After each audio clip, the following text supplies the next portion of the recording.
I'm not sure how many of you in here today have ever delivered phone books before.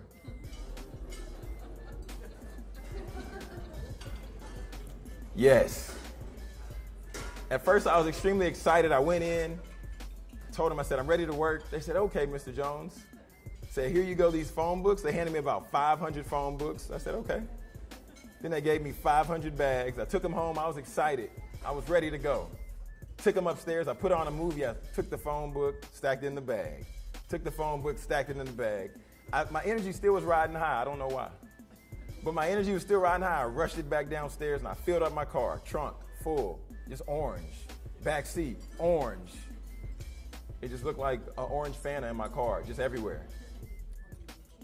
And then I began to go door to door, house to house.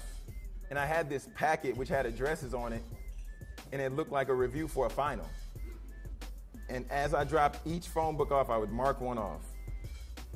And then I actually forgot that I had to deliver these phone books in the middle of Texas heat. No thank you again, so I'm 0 for 2 at this point.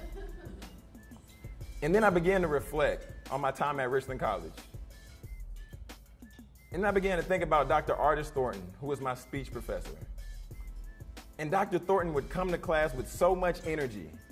He would come to class with so much passion. And I said, I want to be like Dr. Thornton. Of course, you know, some of these thoughts come to you when you're in a very desperate situation, because I had already graduated at this point. And then I began to think back, kind of like when we think back to things our parents said, when we get in a tough spot, we're like, oh, my mom told me this. My dad, he actually used to say this all the time. But then when I saw the way that he was so excited about coming to class and his energy, then I realized that I needed to be doing something that got in line with that. So then I began to work for a nonprofit. And oftentimes they describe nonprofits as overworked, underpaid sometimes, but it's for the greater good. So I started working with elementary school students, working with the little babies. Sometimes I felt like I was babysitting. I'd read books to them, but I enjoyed doing it.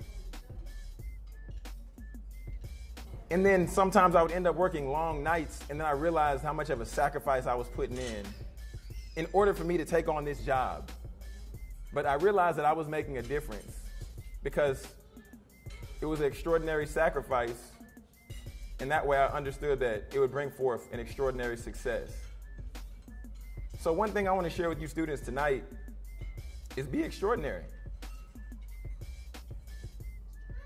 And we know extraordinary, we put the extra in front of the ordinary, because ordinary, that's average, which none of you in here are today. So let's make sure we add on that extra in everything we do, in relationships, in education, as you have done thus far, in your leadership, as well as even when you have fun. Go all in, be extraordinary. But also understand that you all are here today because you put forth a level of sacrifice. So remember, when you want to upgrade and when you want to move on to that next level in life, it's going to require extraordinary sacrifice.